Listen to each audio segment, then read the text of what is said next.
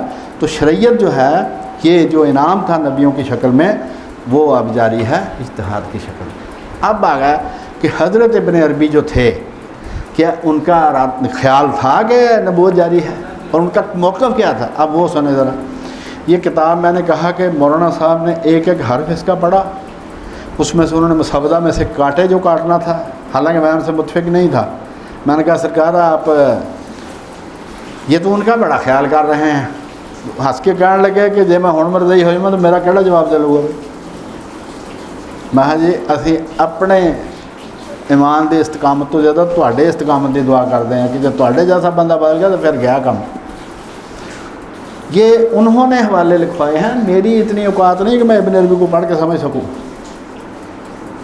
اب سنو ذرا. فتوحات مکیہ جلد نمبر 2 ہے، صفحہ ہے 495. اگر کسی کے پاس ایڈیشن مختلف ہو تو آگے پیچھے صفحہ ہو سکتا ہے، ورنہ بات یہی ہے. رسول اللہ صلی اللہ علیہ وآلہ وسلم نے ہم کو خبر دی. یہ میں حضرت ابن عربی شیخ اکبر کی بات پڑھ رہا ہوں، اب جتنے بھی حوالے ہوں گے صرف ان کے ہوں گے.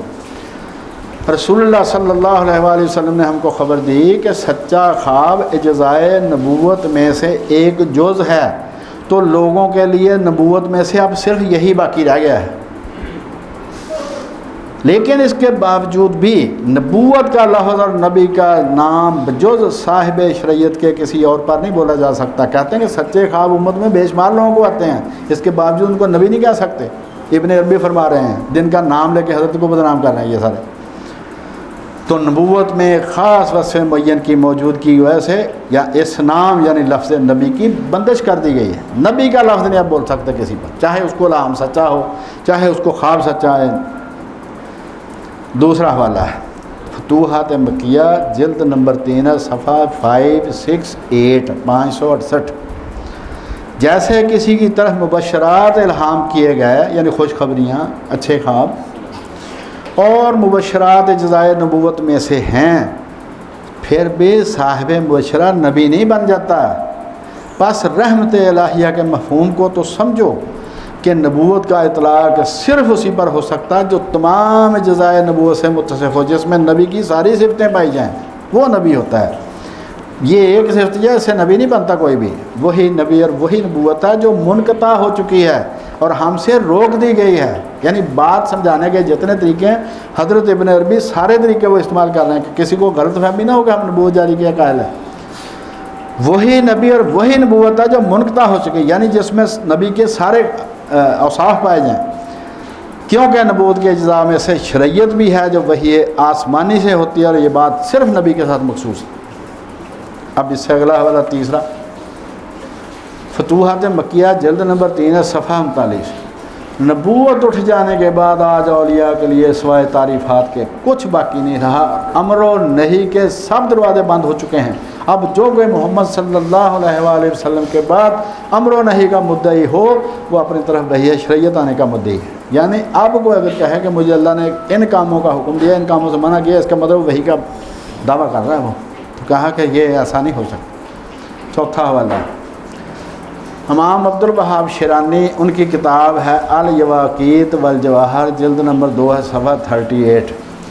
اس پر وہ حضرت شیخ اکبر کے حوالے سے لکھتے ہیں. شیخ فتوحات مکیہ کے 21ویں باب میں فرماتے ہیں کہ جو کوئی یہ دعویٰ کرے کہ اللہ تعالیٰ نے اس کو کسی چیز کا حکم دیا تو یہ دعویٰ صحیح نہیں ہے، یہ محض تلبیس ہے، یعنی فراڈ ہے، کیونکہ امر کلام کی قسم اور اس کی صفات سے ہے، اور یہ دروازہ لوگوں پر بند ہو چکا ہے. اس کے بعد آ گیا جی 5واں حوالہ. اچھا فتوحات مکیہ جلد نمبر 2 باب 158 صفحہ 257. اس سے پہلے فتوحات مکیہ جلد نمبر 11 جزء 75 باب نمبر 73 حرف ہے 243 243. اس میں حضرت ابن عربی کہتے ہیں کہ اعلیٰ مرتبے والا ولی، اس کو ہم کہتے ہیں کہ غیر شریعت والا نبی ہے، جو مقام نبوت کی خصوصیات تو رکھتا ہے لیکن منصب نبوت نہیں رکھتا. CSS اس کا کلیئر ہے، اپوائنٹمنٹ لیٹر نہیں ملا اس کو. اگر امت میں سے وہ ساری نعمتیں جاتی رہیں تو کیا پھر آپ اس امت کو انعام ملا؟ نہ وہ خود دعویٰ کر سکتا ہے، نہ دوسروں کو ایمان لانے پہ دعوت دے سکتا ہے، یعنی مقام نبوت الگ شاہ ہے اور منصب نبوت الگ شاہ ہے۔ ابن عربی اور یہی مولانا سمجھا رہے ہیں اس میں۔ شیخ اکبر لکھتے ہیں کہ انبیاء اولیاء کو اللہ تعالیٰ کی طرف سے خبر خاصہ یعنی وحی و الہام عطا ہوتی ہے، یعنی شریعت خبر و احکام انبیاء کے لیے ہے، دوسروں کے لیے نہیں ہے۔ یہ فتوحات مکیہ جلد نمبر 2 صفحہ 158 اور باب ہے 158 صفحہ 257۔ اس سے پہلے وہ لکھ چکے ہیں کہ الہام کی نعمت پا کر زیادہ مغرور ہونے کی ضرورت نہیں ہے، کہ اس امت میں بھی اولیاء پر الہام ہوتا ہے تو اس میں زیادہ مغرور ہونے کی ضرورت نہیں۔ اب اس کا بھی ذرا حل ہے، اور مولانا تھانوی کی جو عبارت ہے اس کا بھی ذرا حل ہے، اسی میں ابن عربی سے ہی پتہ چل جاتا ہے۔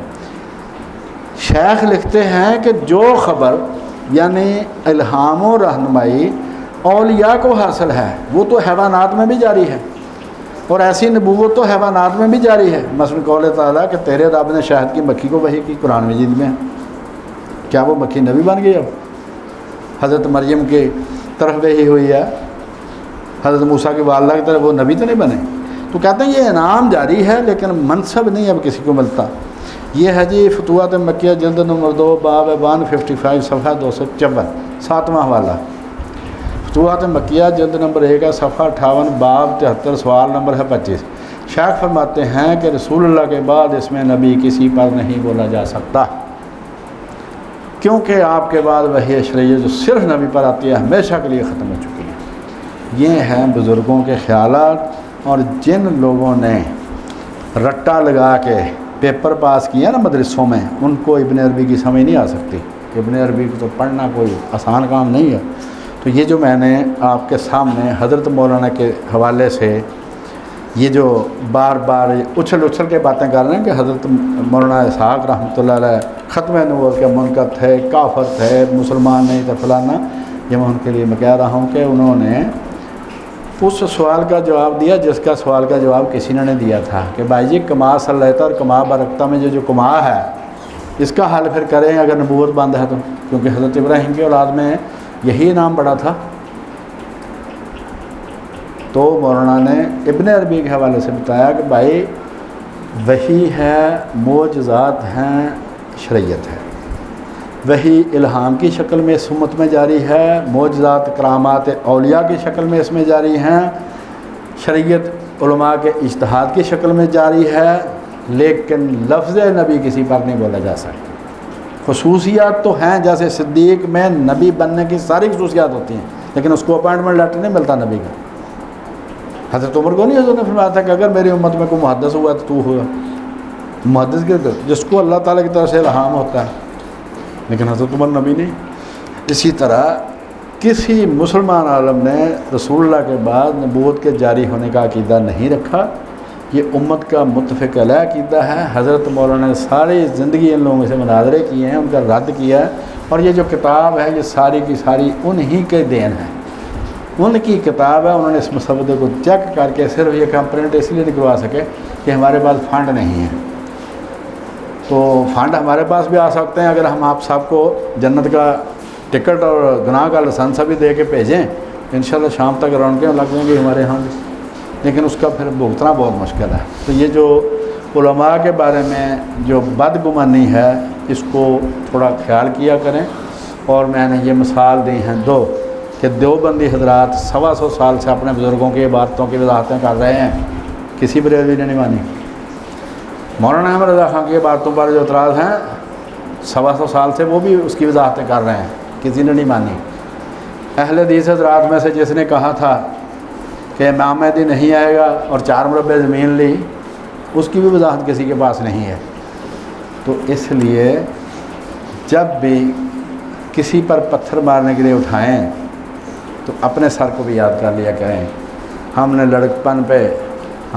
لڑکپن میں مجنوں پہ اسد، مرزا غالب کا شعر ہے کہ میں چھوٹا تھا جب میں نے مجنوں کو پتھر مارنے کے لیے پتھر اٹھایا، تب کی بات ہے، سنگ اٹھایا تھا کہ سر یاد آیا، تو مجھے یاد آ گیا ایک دن کام یہی میں نے بھی کرنا ہے، لہٰذا مجھے بھی پتھر پڑیں گے، اس رواج کو ختم کر دیا جائے۔ تو تو بھائی جس طرح آپ اپنے بزرگوں کی عبارتوں کی وضاحتیں دیتے ہیں، ہم نے ابن عربی سے ان کی وضاحت کر دی. کیوں؟ انہوں نے بھی ابن عربی کا ہی حوالہ دیا تھا. یہ 7 حوالے ہیں ابن عربی کے. کوئی نبی نہیں کسی کو کہتا نہ نبوت جاری ہے، انعامات جاری ہیں، لفظ نبی کسی پر نہیں بولا جا سکتا.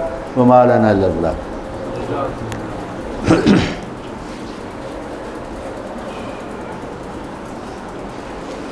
ہمارے محترم ڈاکٹر جان محمد صاحب کہتے ہیں ان کی طبیعت خراب ہے، ان کے لیے باقی بیماروں کے لیے دعا کرنی ہے.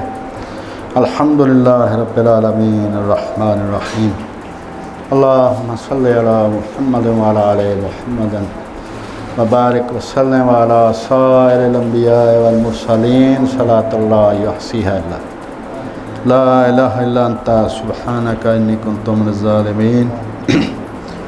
اللہم اشف انت الشافی لا شفاء الا شفاؤک شفاء لا یغادر سقما. ربنا اغفر لی ولوالدی وللمؤمنین یوم یقوم الحساب. ربنا آتنا فی الدنیا حسنۃ وفی الآخرۃ حسنۃ وقنا عذاب النار.